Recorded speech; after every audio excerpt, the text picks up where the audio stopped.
She was standing in front of my full-length mirror, smoothing the ivory lace over her hips, turning left and right with the satisfied look of someone who had already decided something belonged to her. My wedding dress, the one I had worn on the most important day of my life, the one that still held the shape of who I was at 26, pressed and sealed in its box for 38 years. When I stepped into the doorway and she saw my reflection appear behind hers in the glass, she didn't flinch. She smiled. A slow, practiced smile, the kind that expects no real consequences. "You don't need it anymore," she said, with a lightness that told me she had rehearsed the line. I looked at her for a long moment. Then I said, very quietly, "You're right. I don't need it. But you're still going to take it off." What she did not know, what she could not have known because she had spent 4 years treating me like furniture, was that the mountain cabin she had been talking about inheriting since the day she married my son was listed on the real estate website by 9 o'clock the following morning. There is a version of this story where I cry, where I explain myself, where I apologize for being inconvenient, where I fold quietly back into the corner I had been assigned. I lived that version for a long time, long enough to know that it does not end with anyone respecting you more. It ends with you smaller and them larger, and the distance between your needs and anyone's attention growing wider every year. What I learned, slowly, then all at once, is that love offered without conditions is a gift. But love extracted without consent is something else entirely. You are allowed to know the difference. You are allowed to act on it. My name is Margaret Elaine Calloway. I am 66 years old. I was married for 31 years to a man named Robert, who died of a sudden cardiac event 3 years ago last November, leaving me with a house that was paid off, a retirement fund that was modest but real, a lake cabin in the mountains that Robert and I had built ourselves over the course of 2 summers, and a silence I did not know how to fill for the first 14 months.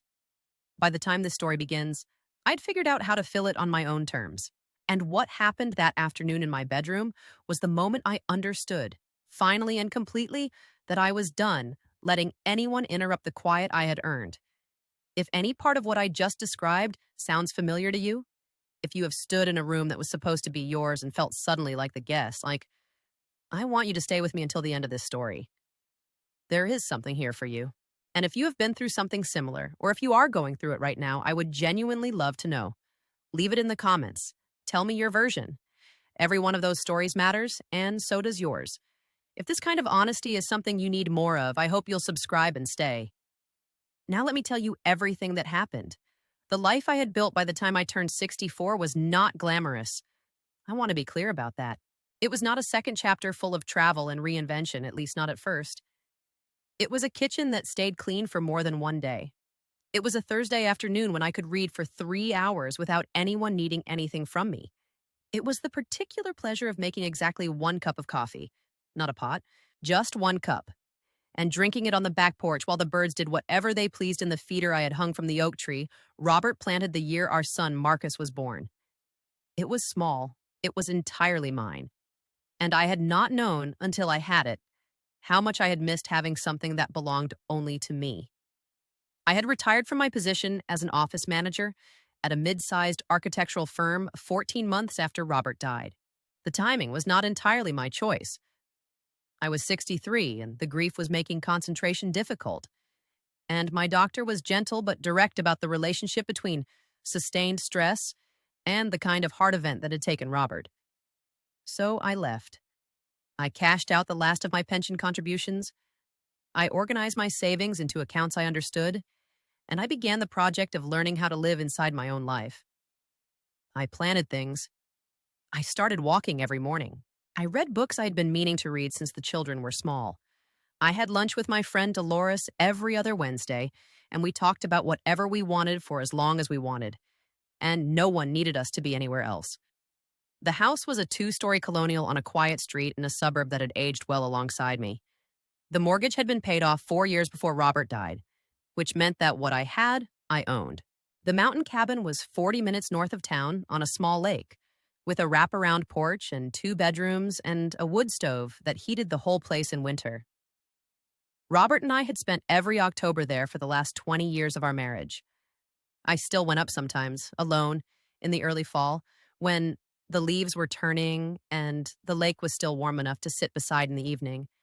It was the place I felt closest to him. My daughter-in-law's name is Brianna. She had been married to my son Marcus for 4 years when this story reaches its worst point. They lived 30 minutes from me in a house that Marcus had bought before they were married, which Brianna had promptly and thoroughly redecorated in a style I can only describe as aspirational.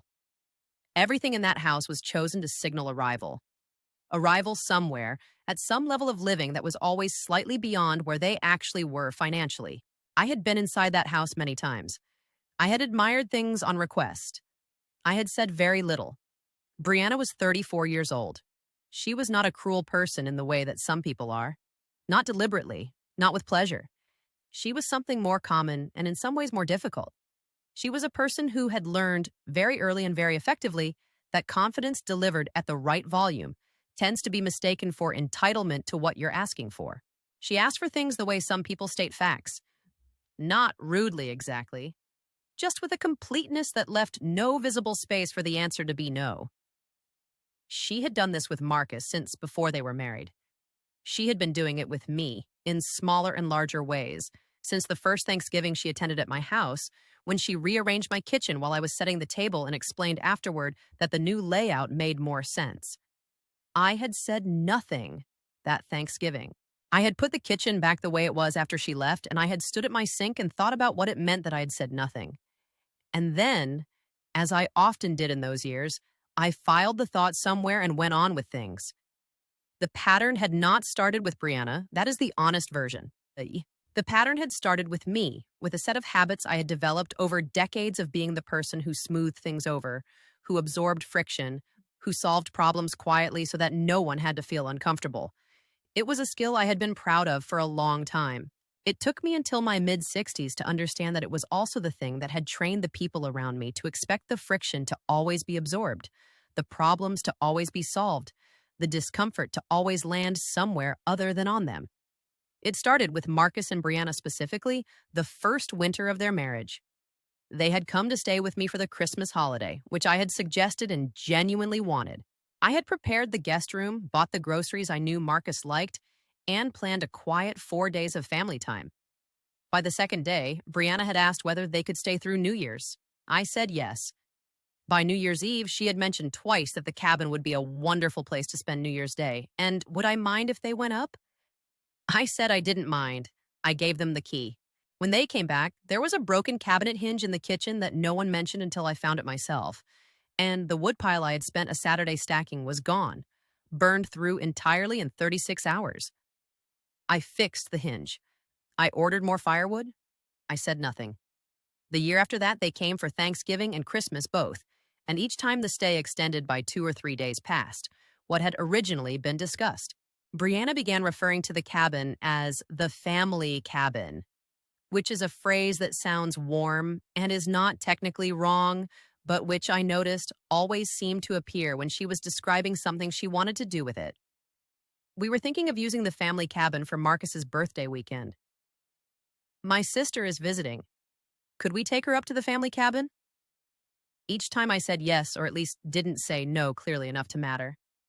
There had also been the matter of my car.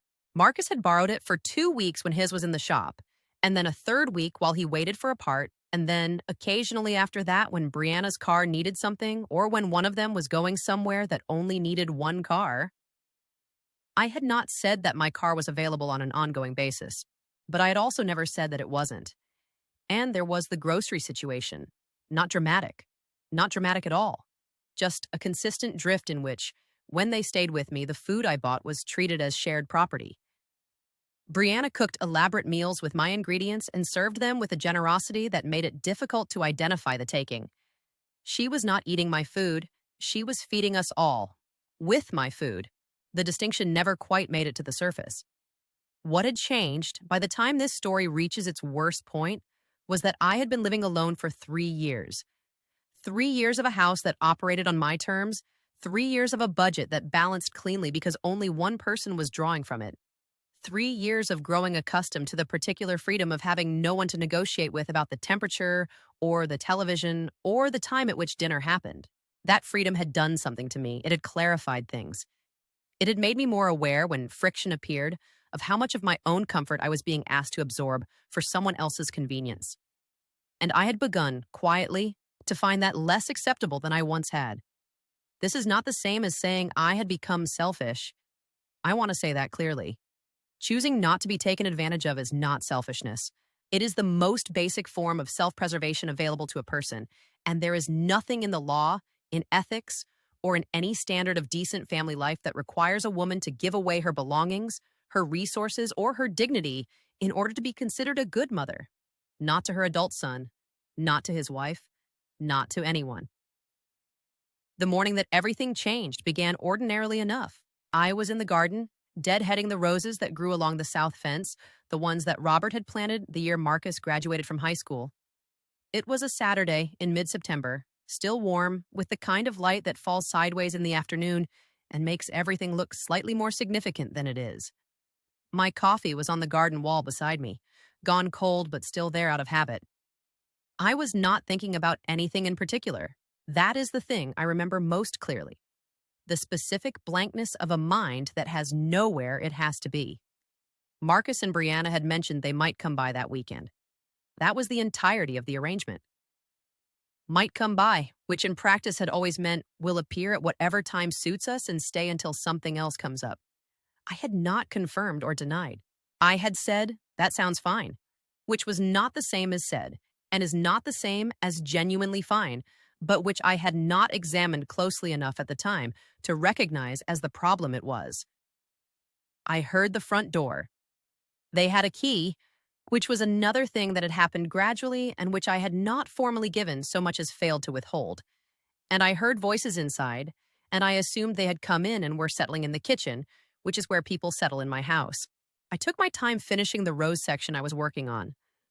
I came inside through the back, washed my hands, and went upstairs to change out of my gardening clothes. My bedroom door was not fully closed. I pushed it open. I've played that moment back many times since. The light in the room was good. The afternoon sun coming through the west window, falling across the full-length mirror in the corner, and in the mirror, Brianna. She was wearing my wedding dress, not holding it, not looking at it, not asking about it. Wearing it. Standing in front of the mirror with her shoulders back and her chin lifted, turning slowly from one side to the other, her hands smoothing the lace over her waist the way a person touches something they already consider theirs. The dress had been in its garment box on the top shelf of my closet. The box was not labeled. She had gone looking. She heard me and turned. She looked at me in the mirror first, then turned her body to face me. And she smiled. It was not a guilty smile. It was not the smile of someone caught doing something wrong. It was the smile of someone who has already assembled their justification and is mildly curious to see if it will be needed. "It's beautiful," she said. "I was going to ask you about it eventually." "Take it off," I said. My voice was completely level. She tilted her head slightly, the way someone does when they think patience is required for someone who is being slightly unreasonable. "Margaret," she said, "it's just sitting in a box. When would you ever—" "Take it off," I said again. The same volume, the same tone. "You don't need it anymore," she said. And there it was, the line she had probably assembled somewhere in the 10 minutes between finding the dress and my walking through the door. The logic of the person who believes that unused things are automatically available to whoever has a use for them. I looked at her for a long moment. "You're right," I said. "I don't need it, but you're still going to take it off." Something shifted in her face. Not remorse, not exactly. More like recalibration, the quiet mechanical work of a person revising their approach. She reached for the back of the dress, unhooked the top clasp. I did not turn away or offer to help. I stood in the doorway of my own bedroom and watched while she stepped out of the dress and laid it over the back of the chair near the window, not back in the box, just over the chair, still treating the placement as her decision to make. When she was done and had left the room, I sat on the edge of my bed for a while. I did not cry. I was not angry, or not primarily angry. Anger moves fast and dissipates. What I was experiencing was something slower and more structural. It was clarity.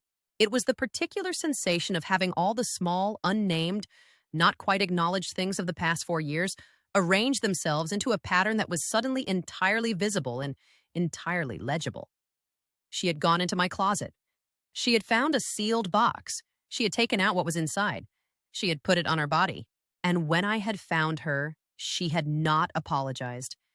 She had explained with the steady confidence of someone who expected the explanation to be accepted why her claim on the object was reasonable. I thought about the key to my front door that I had not formally given, the cabin that she called the family cabin, the car borrowed for 2 weeks that became 2 months of occasional use, the kitchen rearranged on the first Thanksgiving, the groceries consumed as shared property, the stays that extended past their announced end without negotiation. I thought, she did not become this way in my house. This is who she was when she arrived. And then I thought, but I am the one who let it continue. I went downstairs. Marcus was in the kitchen looking at his phone, and Brianna had joined him, changed back into her own clothes, and was opening my refrigerator with the unself-conscious ease of someone in their own home. "Mom," Marcus said, and his voice had the particular quality that told me Brianna had had approximately 90 seconds to give him her version of what had happened upstairs. "I think there may have been a misunderstanding." "There wasn't," I said. I pulled out a chair at the kitchen table and sat down. "I'd like both of you to sit down as well." They sat. "I want to say one thing," I said, "and I want to say it clearly enough that we don't need to discuss it again. That dress is not available for anyone's use. Neither is anything else in my bedroom, my closet, or any other room in this house without my explicit and prior agreement. Is that understood?" Brianna opened her mouth. I raised one hand. Not sharply, just a gesture that said, "I'm not finished." "I'm not asking for an explanation of what you thought or intended. I'm asking whether what I just said is understood." A pause. "Yes," Marcus said. Brianna said nothing for a moment. Then, "Of course, Margaret." The tone was perfectly appropriate and completely opaque. I nodded. "Good," I said. "I'm going to finish changing. I'll be back down in a few minutes." I went upstairs, hung my wedding dress back in its box, placed the box back on the shelf, and stood in my closet for a moment with my hand on the door. That was the end of the first round. It felt very small and very clean. I want to take a moment here and step slightly outside the sequence of events because what happened in the weeks that followed was connected to something I had been learning, slowly, about the way that family dynamics can calcify into structures that feel like facts when they're actually just habits that no one has challenged yet. What Brianna had done with my wedding dress was not unique to her. It was an expression of a pattern of thinking that has a name: entitlement projection. And it works like this. When one person has consistently benefited from another person's generosity without pushback, the brain begins to reclassify that generosity as a baseline condition rather than a gift. The generosity stops being something the giver offers and becomes something the recipient is owed. The moment this shift happens invisibly, without any conversation, without any acknowledgement, what you have is not a relationship, but a policy, and policies, unlike gifts, are not canceled by the feelings of the giver. They only end when the giver explicitly revokes them. This is what I had never done. I had given without explicitly offering. I had accepted returns without explicitly expecting them. I had absorbed friction without explicitly marking it as friction. And in doing so, I had created the conditions in which Brianna could stand in my bedroom in my wedding dress and genuinely believe that she was in a gray area. She was not in a gray area. But she thought she was, because gray areas are what you get when you never draw lines. There is also something I think is worth naming plainly, because I know that some of you are in a version of this situation right now and may not know what your actual options are. This house is mine. My name is on the deed. I paid the mortgage for 31 years alongside my husband, and when he died, the house passed to me. My name is on every utility, every insurance policy, every maintenance contract. I decide who enters this house. I decide the conditions under which guests stay. I decide what is available for their use and what is not. This is not a matter of being generous or ungenerous. This is the most basic provision of property law. So that an owner controls her property, and it applies regardless of family relationship. An adult child does not have a right to their parents' home. A daughter-in-law has no legal standing in a house she does not own. A key that was given informally can be requested back. An invitation to stay can be revoked. I am not a lawyer, and nothing I say should be taken as legal advice. But I am telling you what I know from my own experience. The law was not my enemy in this situation. The law, in fact, was entirely on my side. And knowing that, having it organized clearly in my mind, made everything that came next easier to do without guilt. The first practical change happened on a Monday morning, 4 days after the wedding dress incident. I drove to the home goods store and bought a small, quiet, frost-free mini refrigerator, which I installed in the corner of my bedroom, between the bureau and the window. I stocked it with the groceries I had bought for myself. My particular brand of yogurt, the specific cheese I liked, the fruit I ate in the evenings, the sparkling water that had been disappearing from the main kitchen refrigerator at a rate I had not been consciously tracking, but had certainly been noticing. I moved my coffee, the good coffee, the single origin bag from the small roaster downtown, to the top shelf of my bedroom closet, alongside the separate electric kettle I had bought for the same purpose. This was not done dramatically. I did not announce it. I simply arranged my life so that the things I had purchased for my own use were in a space that was unambiguously mine. What remained in the main kitchen refrigerator and pantry was what had always been there for general use. Reasonable, adequate, but no longer inclusive of the particular items I'd been buying for myself and watching disappear without comment. Brianna noticed on the Wednesday of that same week when they had stayed over after a dinner that had extended later than planned. She came down for breakfast and opened the main refrigerator and said casually to Marcus, "The good yogurt isn't here." Marcus said nothing useful, as was increasingly his approach. She said, to me, "Margaret, did you move the Greek yogurt?" I said, "I moved the things I bought for myself to my room. There's yogurt in the pantry fridge." The pantry fridge was the older unit I had kept for overflow. It held the standard store brand items, the basics, the things that had always been there for household use. Brianna looked at me for a moment and then said, "Oh, okay." But the way she said it carried a long list of things she had decided not to say yet. The locks came a few days later. I had the bedroom lock rekeyed. Not a dramatic installation, just the standard lock that had been there for years, fitted with a new cylinder that only I had a key to. I also had the small room at the end of the second floor hallway, the room I used as a home office and storage space, where I kept my files and my sewing supplies and the boxes of Robert's things I'd not yet decided what to do with, fitted with a proper lock as well. This room had been accessible to anyone in the house. It had, over the course of Marcus and Brianna's visits, gradually accumulated the occasional piece of Brianna's luggage, a jacket of Marcus's that didn't fit in the closet, 2 boxes of things she was storing, temporarily.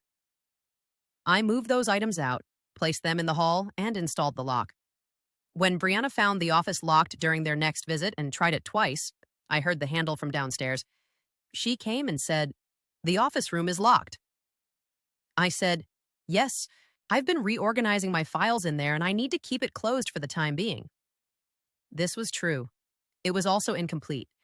But I was not required to give her a full account of my decisions about my own property, and I did not. The reaction, when it came, was not explosive. It never was with Brianna. She was too controlled for explosions. What happened instead was a series of small temperature drops. A dinner where she was polite in the way that a person is polite when they want you to feel the quality of their politeness. A silence that was pitched carefully to be noticeable. A comment to Marcus, audible from the next room, that she felt like a guest in the house. I heard it. I did not respond to it. Being treated like a guest in someone else's house is, in fact, exactly what is appropriate. Marcus came to me the following Friday. He had called first, which was new, and I had said yes, come over, which I meant genuinely. I loved my son. I want to be careful to say that clearly, because what I am about to describe is not the story of a mother who stopped loving her son. It is the story of a mother who loved her son and was still not willing to be walked through.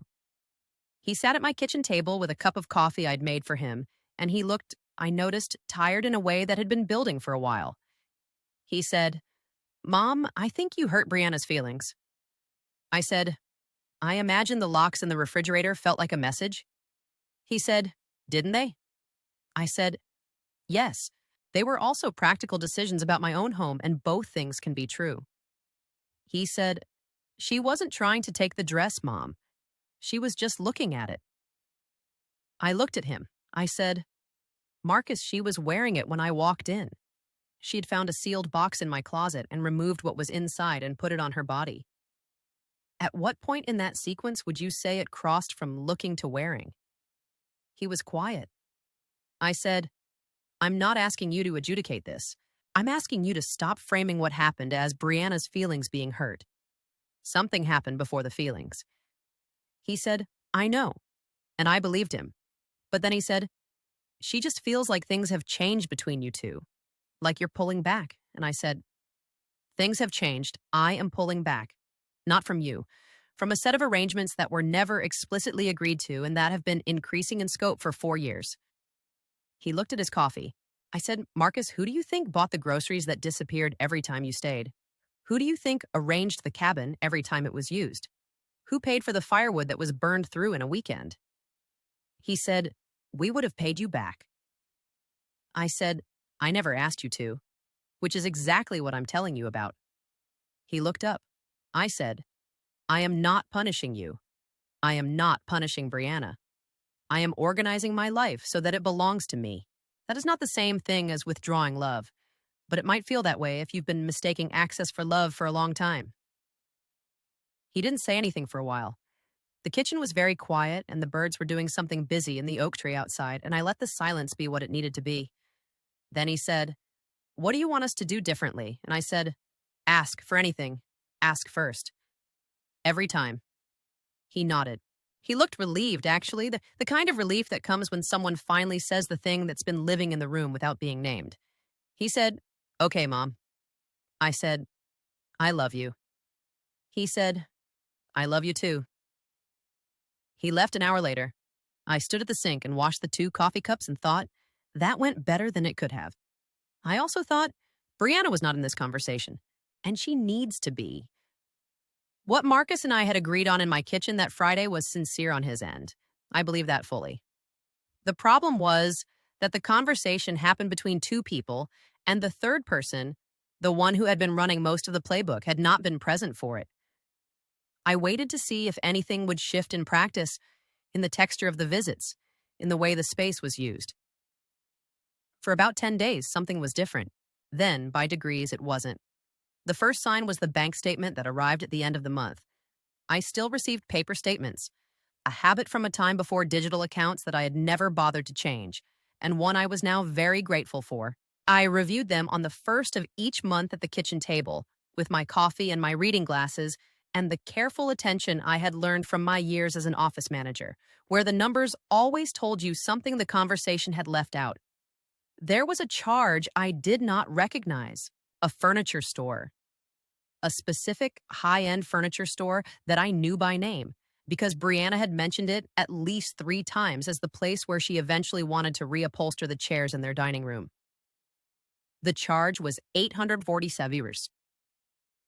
The card it appeared on was a household account I had set up years ago, with a secondary card that Marcus had used occasionally for genuine family expenses.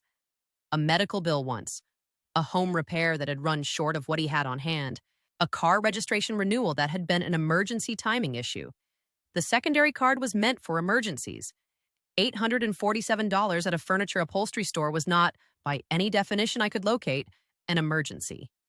I sat with the statement for a few minutes. I went back through the previous 2 months and found 2 other charges I had not identified at the time. A restaurant I hadn't visited, a home decor store I had never been to. Smaller amounts, $80 and $112. I had attributed them to my own purchasing habits at first, the way your brain smooths over an inconsistency when you're not looking for a problem. I was now looking for a problem, and the problem was visible. I called the bank that same afternoon. I was calm and clear on the phone. I reported that the secondary card had been used for unauthorized purchases. I confirmed the amounts. I asked for the secondary card to be deactivated immediately, with a new card issued to me alone. The bank representative walked me through it without fuss. The account was secured by the end of the business day. Then I printed the 3 months of statements, highlighted the relevant charges in yellow, placed them in a manila envelope, and set the envelope on the kitchen counter where I could see it. That evening, I called Marcus. I told him what I had found. I told him which charges, which amounts, which dates. I said, I would like to understand how this happened. There was a pause. He said, Bree mentioned she had used it once for something. I didn't realize, I didn't know the amount. I said, once? He went quiet. I said, there are 3 charges, over 2 months. None of them are emergencies. He said, I need to talk to her. I said, you should, but I also want you to know that the card has been deactivated. The account has been secured, and I would like to have Marcus's copy of the key returned to me by the end of this week. There was a longer silence. He said, Mom. I said, Marcus, I love you, and this is not open for negotiation. The card is gone. The key needs to come back. These are not punishments. They are the natural results of trust being used in a way I didn't authorize. He said he understood. He said he was sorry. I believed the sorry. I did not restore the card. The key was returned on Thursday. Marcus brought it in person without Brianna, and he looked like someone who had had a difficult week, which I suspected he had. I took the key, thanked him for bringing it, and made him a cup of coffee. We talked for an hour about things that had nothing to do with any of this. His job, a book he'd been reading, a trail near the cabin that he'd been thinking about hiking. We talked like a mother and son, which is what we were underneath everything else. The car situation came to a head the following week, and it came from a direction I had not anticipated, or rather from a person I had not been tracking closely enough. My car had been sitting in my driveway every day for the past several months, which I mentioned only to establish that it was, in fact, not being borrowed at the moment when this next piece of the situation developed. But Brianna had, at some point in the recent past, mentioned to Marcus that she thought I probably wouldn't mind if she used it for a few days while her own car was in the shop. She had not asked me. She had communicated this through Marcus as a statement of anticipated permission, which is a technique I had seen her use before. The pre-approved request, delivered as an assumption, counting on the recipient to feel that refusing is the active choice rather than agreeing. Marcus called me and said, Brianna was wondering if she could borrow the car while hers is being serviced. She said she thought you'd probably be fine with it. I said, she should call me and ask me directly. A pause. He said, so, would you be? I said, I'd like her to ask me directly, please. He said he'd tell her. She never called. And so the car remained in my driveway where it belonged. But the reason I bring it up is that the call from Marcus about the car was not the only call I received that week. The other one came from my sister-in-law, Janet. Janet was Robert's younger sister, 61 years old, who lived 3 states away and with whom I had maintained a relationship of reliable distance since Robert died. She and I had been fond of each other during the marriage. We were not close, but we were warm, in the way of people who share a family gathering without sharing much else. Since his death, she had called a handful of times, always with a quality of extended purpose that I had noticed but not examined carefully. She called on a Wednesday and said she was going to be in the area the following weekend and would love to visit. I said that would be lovely. I genuinely meant it, or at least I meant it as much as I meant most things about Janet, which is to say, warmly, but with a certain practiced neutrality that came from years of knowing her. She arrived on the Saturday, drove herself from the hotel she was staying in nearby, and she was the same Janet she had always been. Well-dressed, lively, full of anecdotes about her life that were entertaining and completely self-centered in the way of people who have been the most interesting person in their own story for so long that it has stopped feeling like a choice. I made tea. We sat in the living room. We talked about her daughter, her most recent vacation, her Pilates instructor, her neighborhood. We talked about Robert briefly and carefully. We talked about Marcus and how he was doing. And then, gradually, the way that water finds the lowest point, the conversation arrived at the cabin. It's such a beautiful place, she said, wrapping both hands around her mug. Robert loved it so much. He did, I said. I've been thinking about it, she said. about what it must mean to you to have it. All those memories. It does mean a great deal, I said. And it did. I was wondering, she said, and here her voice took on the particular texture of someone who has been practicing the phrasing, whether you had ever thought about what you might do with it. Longer term. You know, you're alone, and the upkeep must be something. Robert would have wanted it to stay in the family.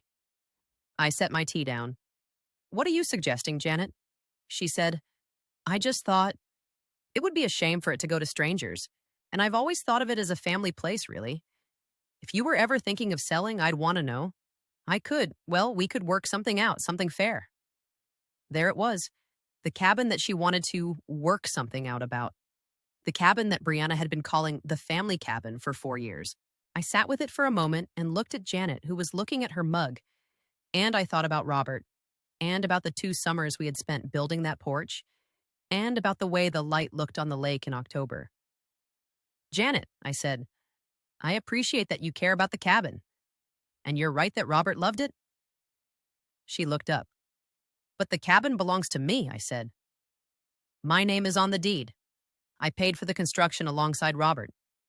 It passed to me when he died. Whatever happens to it is entirely my decision, and my decision alone. She said, Of course, I just meant... I know what you meant, I said, and I want to be honest with you because I think you deserve honesty. I am not looking for input on what I do with my own assets. Not from you, not from Brianna, not from Marcus. My savings, my property, and my retirement exist to support my life. They are not a family fund, and they are not an inheritance that anyone is entitled to manage the distribution of while I'm still here. Janet looked surprised. She had expected, I think, the version of me that smoothed things over. She had not met the other version yet. That's very direct, she said finally. It is, I agreed. Would you like more tea? We moved on. She left after another hour, gracious enough in departure, and I stood at the door after her car had pulled out of the driveway, and I thought about what she had come for and what she had gotten instead. And I was not sorry. But the visit clarified something that had been assembling in the back of my mind since the wedding dress, since the bank statement, since the unreturned key. The cabin had become a focal point. Everyone who wanted something from me seemed to be imagining themselves in that cabin.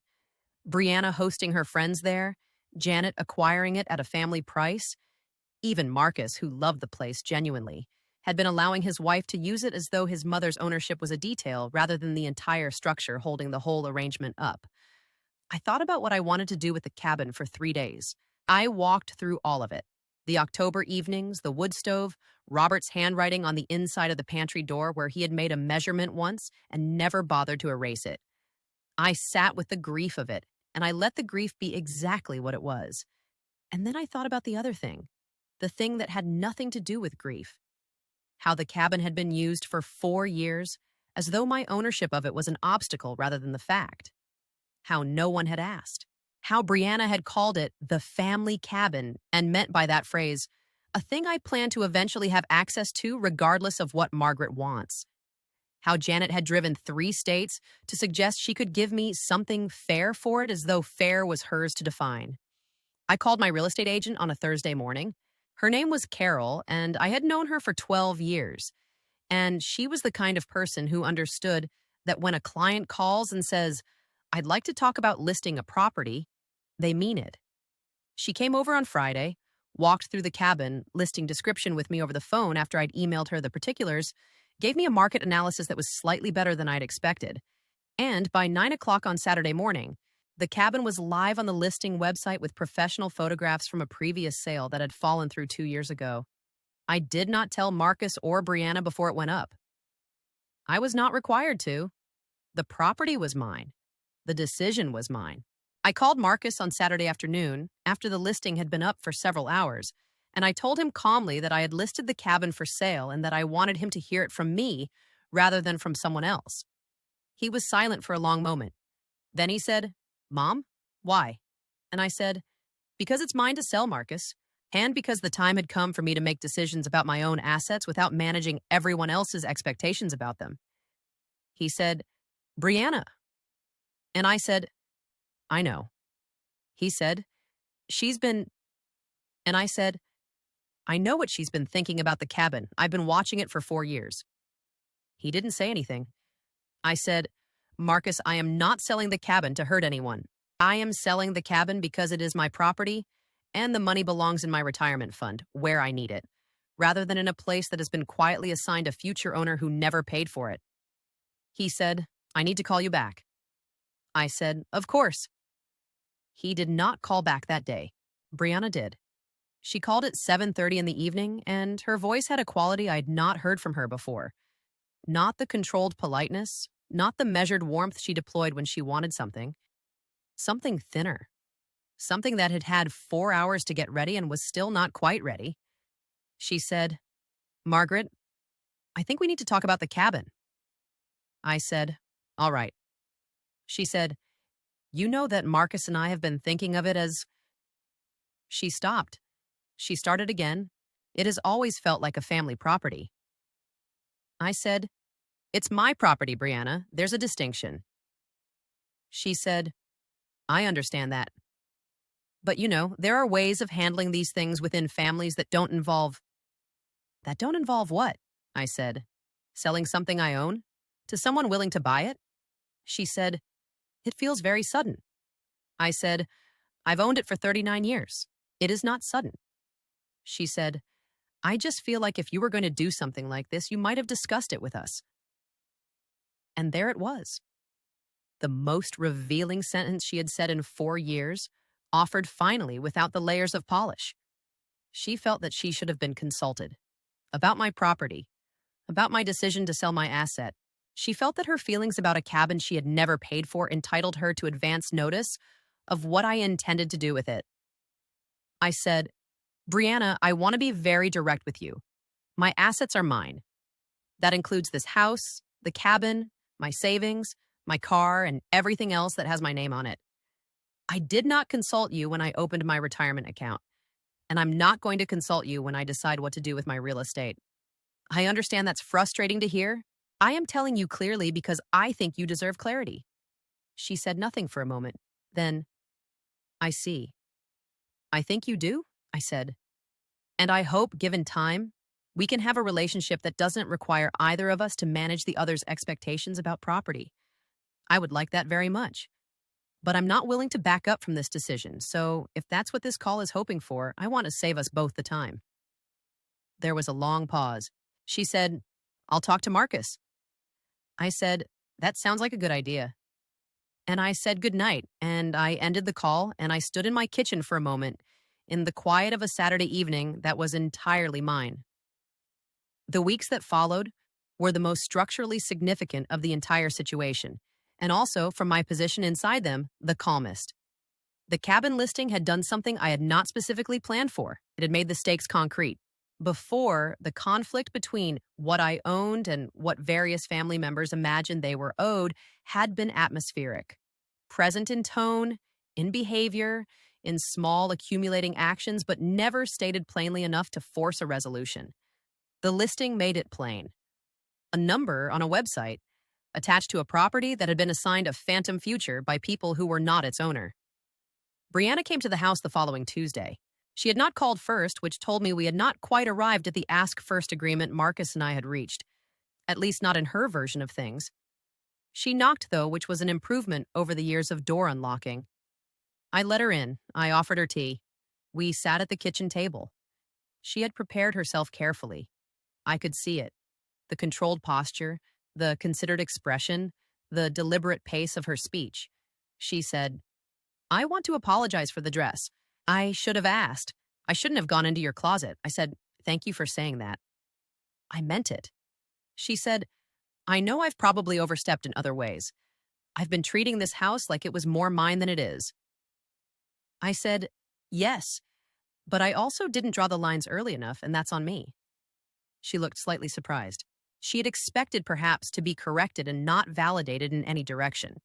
She said, I want things to be better between us.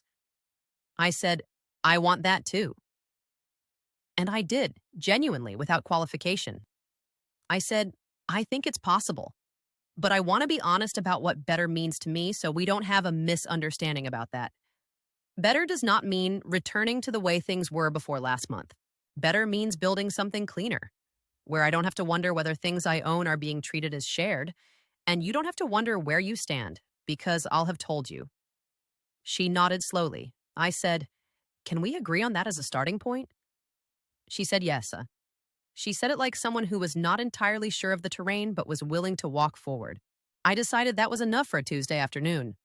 What I had not expected was that the conversation would not be followed by calm. Something had cracked in the architecture of the arrangement, and cracks do not always heal neatly. Sometimes they let things out that had been held under pressure for a long time.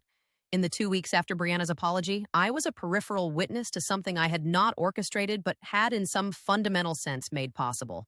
The pattern of behavior that Brianna had been sustaining in my house, the entitlement, the assumption of access, the steady colonization of other people's space and resources, did not stay in my house.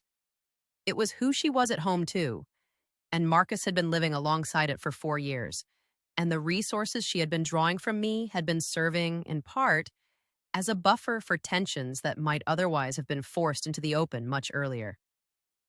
Without the cabin to plan around, without the grocery situation to lean on, without the car available on informal borrowing terms, without the secondary bank card, without all of those small reliefs, the pressure inside their own household became visible in ways it hadn't been before. Marcus called me twice during those 2 weeks, not about me, not about any of the current situation, but just to talk. He was a man working through something, and he was doing it in the way that adult children sometimes do. Sideways, through other conversations, towards something he wasn't ready to name directly. On the second Friday, he called and said very quietly, "I think Brianna and I need some time apart." I said, "I'm sorry to hear that, Marcus." I meant it. I said, "Is there anything you need?" He said, "No, not right now. I just wanted you to know." I said, "I'm here." He said, "I know, Mom." I will not report what happened in their marriage in detail because it is not my story to tell. What I will say is that a separation of the temporary and then extended variety followed. And I will say that I believe the separation had very little to do with the cabin or the credit card or the wedding dress, and a great deal to do with the kind of relationship that had been invisible to me at its worst, but that had been quietly structured around resources that were not theirs. Brianna left my house. She had been staying there for 4 days, which had been a request I had said yes to for Marcus's sake. On a Friday morning, she had a suitcase and a tote bag and a manner that was controlled and careful in a way that made me think she had been practicing it since at least the night before. She said, "Thank you for the space, Margaret." I said, "Of course." She said, "I know things haven't been easy between us." I said, "No, they haven't. But I think we both understand them better now." She looked at me. She said, "I hope so." I believed her. The door closed. The house was quiet. I stood in the front hallway for a moment. There was afternoon light on the floor from the side window, and the house smelled like itself, like old wood and lemon oil, and the particular cleanness of a space that has been properly aired. And I thought, this is mine. Not a declaration, not a triumph, just a fact, arriving quietly into consciousness the way facts do when you've finally cleared enough space to receive them. I went to the kitchen and made 1 cup of coffee, the good coffee, from my bedroom closet, grounds measured carefully and I took it to the back porch and I sat in the chair that had always been my chair, and I watched the birds at the feeder for a while. I did not feel victorious. I did not feel righteous or vindicated or anything that required a word with drama in it. I felt rested. I felt the specific relief of a person who has said, at last, the things she needed to say, and taken the actions that needed to be taken, and arrived on the other side of it with her home and her savings, and her name on all her own deeds exactly where they had always been. Marcus came for dinner the following Sunday alone. He brought wine, and he looked tired and a little younger than he had in a while, in the way that people sometimes look when they have set something heavy down. We made pasta together in my kitchen. He had been helping me cook since he was 8 years old, and the movements of it were familiar between us, comfortable in the way of things that belong entirely to the category of love. We ate at the kitchen table. We talked. He said, "I'm sorry, Mom." I said, "For what specifically?" He said, "For not noticing. for letting things go sideways without paying attention. I said, "You were inside it. It's harder to see from the inside." He said, "That's generous." I said, "It's true." He said, "I called Janet, by the way." I looked at him. He said, "She told me about her visit. I told her she should leave you alone." I said, "Thank you, Marcus." He said, "She meant well." I said, "She meant something. I'm not sure it was exactly well." He laughed a little, which was the first time I'd heard him laugh in a while, and the sound of it was familiar and welcome and reminded me of things that don't go away. After dinner, he helped me with the dishes. We stood at the sink together, and he washed and I dried, the way we had done when he was a teenager. And outside the window, the garden was going gold in the September dusk, and I thought about what I had learned. I had learned that love is not the same as availability, that being generous does not require being infinite, that a door you leave open for warmth can become an entrance people walk through without noticing the door, that it is possible to be deeply loved and to have your boundaries treated as obstacles by the same people who love you, and that this is a contradiction you are allowed to resolve by choosing yourself not instead of them, but alongside yourself, which is the only place from which you can love anyone cleanly. I had also learned something I had not expected, that taking my own life seriously, or actually seriously, with locks and bank accounts and real estate listings and clear sentences, had not destroyed my relationships. It had clarified them. Marcus and I, standing at the sink, were more honest with each other than we had been in years. Brianna and I had had a conversation that was real for the first time, instead of the managed performance we had both been maintaining. Even Janet, who had come wanting something, had at least received the truth, which is more than she had gotten from me before. The cabin sold in 11 days. The offer came in slightly under asking, and Carol negotiated it up to a number that pleased me. The closing was 6 weeks later, on a morning that was clear and cold, the first cold day of October, and I signed the papers with my usual signature and shook hands with the buyers, a couple in their late 40s who were going to use it as a weekend retreat. And I thought, good, let someone else love it cleanly. Let it be theirs the way it should be someone's. I kept the money where it belonged, in a retirement account that has my name on it and serves my life, the life I built and am still building on my own terms, in a house that is mine. The Sunday dinners continued. Marcus came every few weeks, and sometimes Brianna joined him, and those dinners were different from the ones that had come before. Quieter, more careful in a way that was not tense, but simply honest. She asked before she used anything. She thanked me specifically, rather than generally. She did not open my refrigerator without permission. Small things, real things. She did not ask about the wedding dress again. I did not offer it. What was in the box on the top shelf of my closet was mine. Not unused, not obsolete, not available to anyone's use without my consent, but mine, which is a category that does not require justification and does not expire. Marcus asked me once, carefully, whether I ever regretted selling the cabin. I thought about it honestly, which is the only way worth thinking about things. I said, I miss October there. I miss the lake. He said, but? I said, but the cabin was becoming something it wasn't meant to be. It was becoming a negotiation. And I would rather miss October there and own my own peace than have October there and manage everyone's expectations about it. He nodded. He said, I think Dad would have done the same thing. I said, I think he would have done it faster. He laughed again. I laughed too. The kitchen was warm and the coffee was good, and we were, in this moment, simply a mother and her son, which is enough. What I knew at the beginning of this story, and what I know more completely now, is that there is a version of being a parent and a mother-in-law and a widow and a homeowner that asks you to absorb everything, to smooth everything, to make every surface comfortable for people who have not asked themselves whether you are comfortable. I lived that version for a long time. It is not without its rewards. The smoothness, the gratitude, the occasional warmth of having been the person who held things together. But it is also a version that requires you to get smaller every time it works, to give away a little more of the space that belongs to you until the space is no longer yours, and neither, in some fundamental sense, are you. The version I am living now is simpler. It is a house with my name on the deed and a lock on my bedroom door and a mini fridge with my specific yogurt in it and a retirement fund that is exactly mine and a back porch where I drink my coffee in the mornings and watch the birds do whatever they want in the feeder Robert planted the oak tree beside. It is dinner with my son every few weeks and a relationship with my daughter-in-law that is honest rather than managed, and a family that is smaller in some ways and larger in the ways that matter, because the ways that matter have to do with truth. Your piece is not a guest room. It was never meant to be. If any part of what I have told you today lives somewhere in your own experience, if you have ever been the person who gave until giving was mistaken for your job, who absorbed until absorbing was mistaken for your nature, who stayed quiet until the quiet was mistaken for permission, I want you to know that you are not alone in it.